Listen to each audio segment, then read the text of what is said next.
எல்லா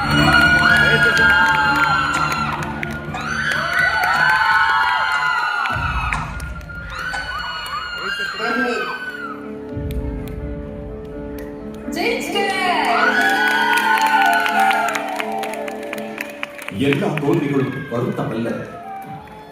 நம்மிடம் கற்றவர்கள் நம்மையே வெல்லும் போது அந்த தோல்விதான் நாம் பெற்ற மிக அழகான வெற்றி. சாயா தேவி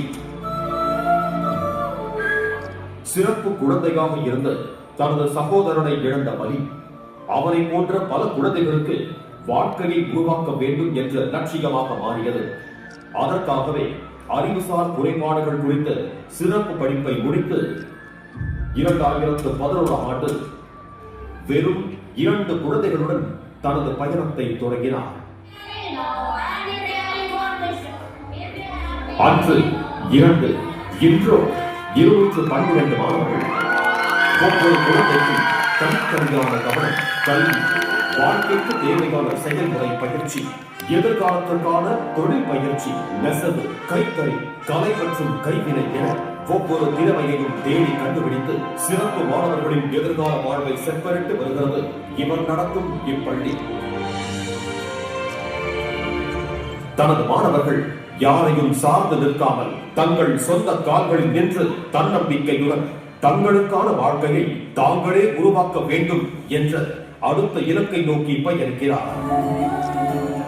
ஆசிரியர் என்கிற நிலையை கடந்து அந்த சிறப்பு குழந்தைகளின் தாயாய் விடரும் திருமதி சாயா தேவி அவர்களை சோசியல் வெல்ஃபேர் பிரிவில் வெற்றியாளராய் அறிவித்து கௌரவம் செய்வதில் பெருமை கொள்கிறது நம் சுயசக்தி நிறுவனம். Keep clapping, guys. Keep clapping. All the way. Definitely deserving of a huge round of applause. Social welfare in the private category.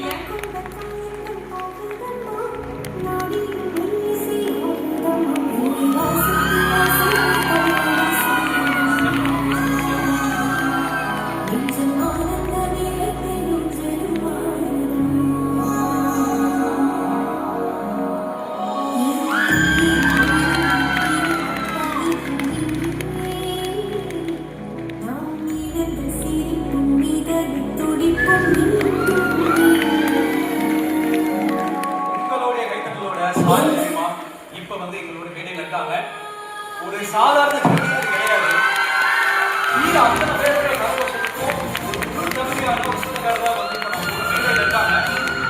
அவங்க கிட்ட நிறைய விஷயங்கள் கேட்கணும் அப்படின்னு ஆசையா இருக்கு. ஸோ ராஜே மேம் வணக்கம். உங்ககிட்ட ஒரு ஃபர்ஸ்ட் பாராட்டுகள் உங்களுக்கு. அது போக வந்து ஒரு கேள்வி உங்கள்கிட்ட நான் கேட்கணும் அப்படின்னு ஆசைப்பட்டேன். உங்களோட ஜேர்னி பத்தி தெரிஞ்சுக்க ஆரம்பிக்கும் போது ஒரு இமோஷனல் ஜேர்னில இருந்து ஒரு இன்ஸ்பிரேஷனல் ஜேர்னியா இது மாறி இருக்கு. கிட்டத்தட்ட உங்ககிட்ட இருந்த ஸ்டூடெண்ட்ஸே வந்து இன்னைக்கு நிறைய விஷயங்கள் வந்து அச்சீவ் பண்ணியிருக்காங்க. இன்னும் நிறைய விஷயங்கள் அச்சீவ் பண்ண போறாங்க. பட் உங்களோட எய்ம் என்ன அப்படிங்கறத நான் தெரிஞ்சுக்கும் போது அது இன்னும் சுவாரஸ்யமா இருந்தது. என்ன அப்படின்னா வந்து ஸ்பெஷல் ஸ்டூடெண்ட்ஸுக்கு வந்து இன்னும் அச்சீவ் பண்றதுக்கான நிறைய